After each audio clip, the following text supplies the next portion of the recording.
Magandang araw mga bata! Para sa ating unang araw, paglinang ng ugnayan sa kapwa sa pamamagitan ng pagiging mapagpasensya.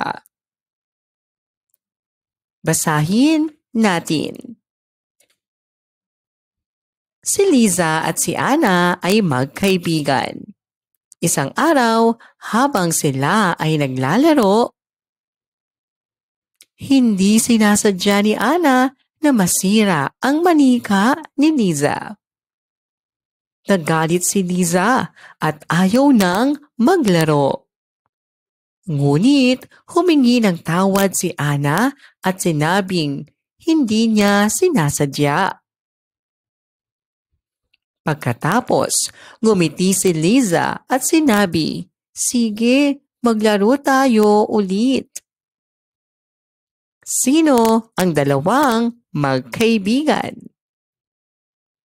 Ano ang nangyari? Bakit nagalit si Liza kay Ana? Paano ipinakita ni Liza ang pagiging mapagpasensya? Bakit mahalagang matutong magpasensya sa kapwa? Ngayong araw, pag-uusapan natin kung paano natin mapapalakas ang ating ugnayan sa kapwa sa pamamagitan ng pagiging mapagpasensya. Ang ugnayan sa kapwa ay tumutukoy sa ating pakikitungo sa ibang tao, sa pamilya, kaibigan, kaklase, at maging sa ating mga kapitbahay. Kapag maayos ang ating ugnayan sa kanila, mas nagiging masaya at mapayapa ang ating paligid. Isa sa mga mahalagang kasanayan sa pakikipagkapwa ay ang pagiging mapagpasensya. Ano ang ibig sabihin ng pagiging mapagpasensya? Ang pagiging mapagpasensya ay pagpapakita ng mahinahong ugali kahit may aberya o galit. Hindi agad nagagalit o sumusuko. Marunong umintindi sa damdamin ng iba. Halimbawa ng pagiging mapagpasensya. Kapag tinukso ka ng kaklase, hindi ka agad nagagalit. Kapag matagal sumagot ang iyong kaibigan, hinihintay mo siya ng mahinahon. Kapag nagkakamali ang iba, tinutulungan mo sila sa halip na pagalitan. Epekto ng pagiging mapagpasensya. Nagkakaroon ng mabuting samahan. Naiiwasan ang pag-aaway. Nagiging mas maunawain at mabuting kaibigan. Gawin natin. Piliin ang mapagpasensya. Tingnan ang mga larawan, piliin kung alin ang nagpapakita ng pagiging mapagpasensya.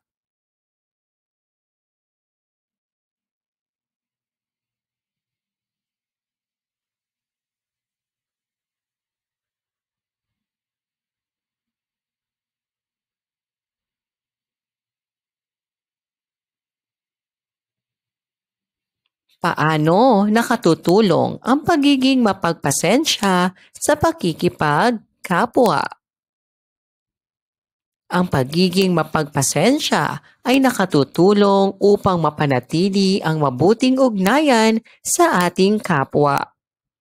Kapag marunong tayong mapagpasensya, nagiging maayos, masaya at mapayapa ang ating samahan.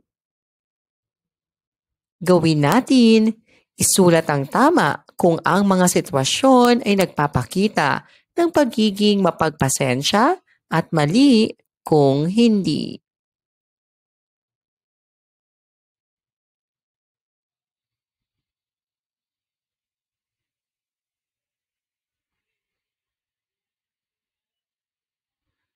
Laging tandaan, ang ugnayan sa kapwa ay ang ating pakikitungo at pakikipagkaibigan sa ibang tao.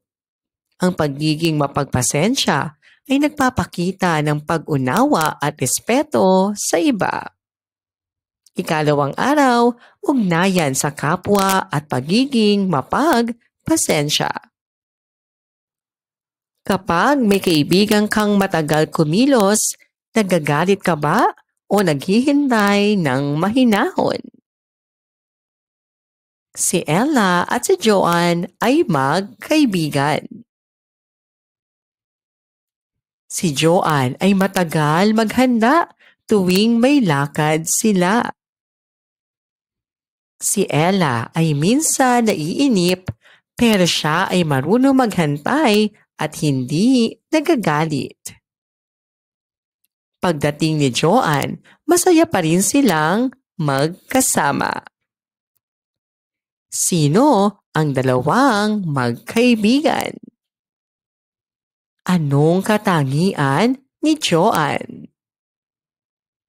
Ano ang mararamdaman mo kung ikaw ang nasa sitwasyon ni Ella? Bakit mahalagang maging mapagpasensya sa ating kapwa? Ngayong araw, pag-aaralan natin kung paano natin na ipapakita ang magandang ugnayan sa kapwa sa pamamagitan ng pagiging mapagpasensya. Ano ang ibig sabihin ng ugnayan sa kapwa? Ang ugnayan sa kapwa ay ang pakikitungo natin sa ibang tao tulad ng pamilya, kaklase, guro, at kaibigan. Sa bawat araw, nakikipag-ugnayan tayo sa kanila sa pamamagitan ng pakikipag-usap, pagtutulungan, at pagbibigay galang. Halimbawa ng pagiging mapagpasensya sa ugnayan sa kapwa. Paghihintay ng mahinahon sa pila. Hindi agad nagagalit kapag tinukso. Pagpapatawad sa nakasakit sa damdamin. Gawin natin, mag-thumbs up kung ang mga sitwasyon ay nagpapakita ng pagiging mapagpasensya at thumbs down kung hindi. Si Mia ay tahimik na naghihintay sa pila. Si Liza ay sumingit upang mauna siya sa pila. Si Carlo ay naghintay habang naglalaro pa ang kanyang kaibigan. Si Ana ay nagalit dahil tinukso siya. Si Ben ay ngumiti kahit nagkamali ang kasama niya. Bakit mahalagang magkaroon ng maayos na ugnayan sa kapwa? Ang maayos na ugnayan sa kapwa ay nakabatay sa paggalang, pag-unawa at pagiging mapagpasensya. Kapag tayo ay mahinahon at marunong maghintay, nagiging maganda ang ating samahan sa iba. Gawin natin. Isulat ang tama kung ang mga sitwasyon ay nagpapakita ng pagiging mapagpasensya at mali kung hindi.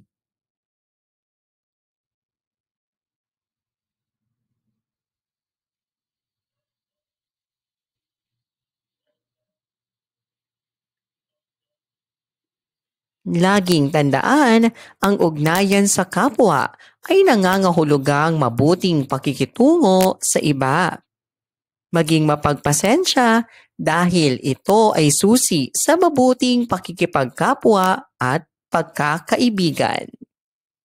Ikatlong araw, wastong pakikitungo sa kapwa at pagiging mapagpasensya.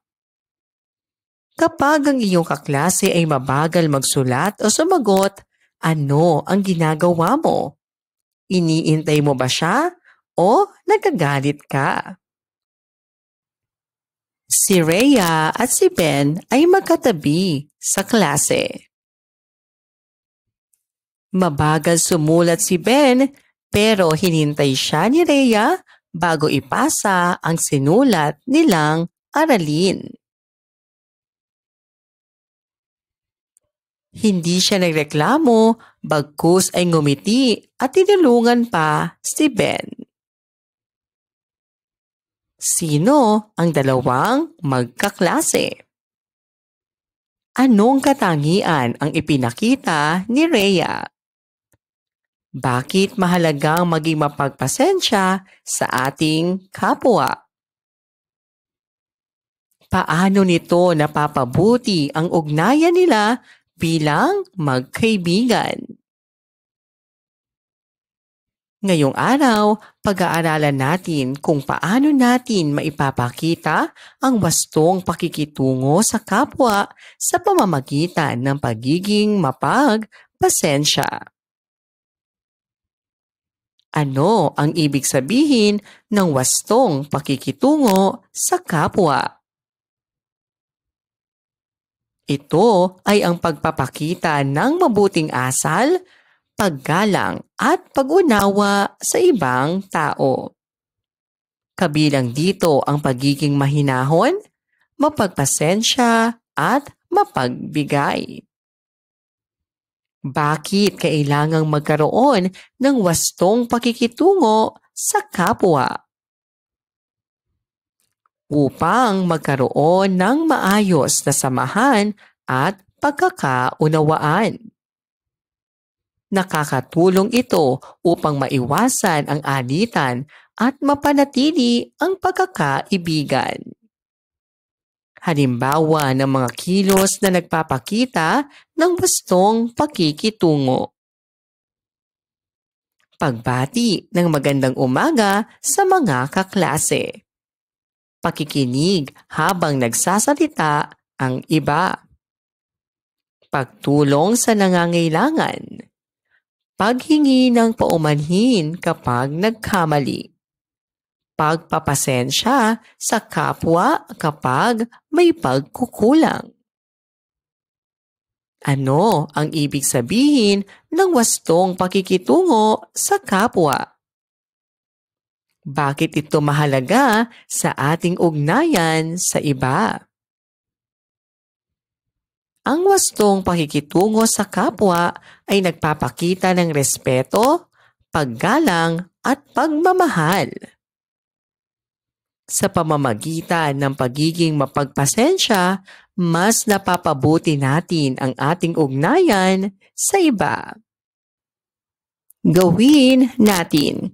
Isulat ang tama kung ang mga sitwasyon ay nagpapakita ng pagiging mapagpasensya at mali kung hindi.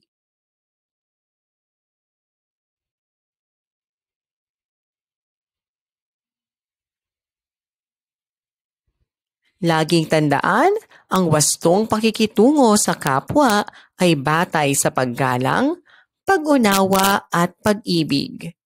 Ang pagiging mapagpasensya ay nagpapakita ng kabutihang loob at paggalang sa damdamin ng iba. Ika-4 na araw, pagpapakita ng pagiging mapagpasensya sa kapwa. Kapag may kaklase kang hindi sumasang-ayon sa iyo, ano ang sinasabi mo? Nagagalit ka ba o nagsasalita ka pa rin ng mahinahon? Si Carlo at si Nina ay magkaibigan. Isang araw, ayaw ni Nina sumali sa laro ni Carlo. Gusto na sanang magalit ni Carlo, pero sinabi niya ng mahinahon, "Sige, baka sa susunod gusto mo nang sumali." Ngumiti si Nina at nagsabing, "Salamat, Carlo." Sino ang dalawang magkaibigan? Ano ang naging suliranin sa kwento? Ano ang ginawa ni Carlo sa halip na magalit? Bakit mahalaga ang mahinahon at magalang na pananalita sa ating kapwa? Ngayong araw, pag-aaralan natin kung paano maipapakita ang pagiging mapagpasensya sa ating pananalita at pagtugon sa iba. Ano ang pagiging mapagpasensya? Ito ay pagpapakita ng mahinahon at maayos na asal kahit may sitwasyong nakakainis o mahirap. Ang taong mapagpasensya ay marunong maghintay, umunawa at gumamit ng magalang na pananalita. Ano ang angkop na pananalita? Ito ay mga salitang magalang, mahinahon at hindi nakasasakit ng damdamin. Halimbawa, sige po, maghihintay po ako. Pasensya na po. Walang problema, naiintindihan ko. Salamat po sa tulong. Bakit kailangan maging mapagpasensya sa pananalita at kilos? Upang maiwasan ang pagtatalo at mapanatili ang pagkakaibigan. Dahil ang ating pananalita ay refleksyon ng ating pagkatao at respeto sa iba. Nakakatulong ito sa pagpapatatag ng ugnayan sa pamilya, kaibigan at kaklase. Mga halimbawa ng pagiging mapagpasensya sa pananalita. Hindi pagsigaw kahit naiinis. Pagsagot ng maayos sa guro o kaklase. Pag-unawa sa mabagal sumagot. Paggamit ng magagalang na salita. Gawin natin. Piliin ang tamang sagot na nagpapakita ng pagiging mapagpasensya at ang angkop na pananalita. Hindi mo nagustuhan ang sinabing biro ng kaklase mo. Nabangga ka ng kaklase mo nang hindi sinasadya. Tinukso ka ng kaklase mo. Mabagal ang kasama mo sa grupo. Nahulog ng kaklase mo ang lapis mo. Paano natin maipapakita ang pagiging mapagpasensya sa pananalita at pagtugon? Ang pagiging mapagpasensya ay hindi lamang sa kilos kundi pati sa pananalita. Kapag tayo ay marunong magsalita ng mahinahon at magalang, napapanatili natin ang mabuting ugnayan sa ating kapwa. Gawin natin. Isulat ang tama kung ang mga sitwasyon ay nagpapakita ng pagiging mapagpasensya at mali kung hindi.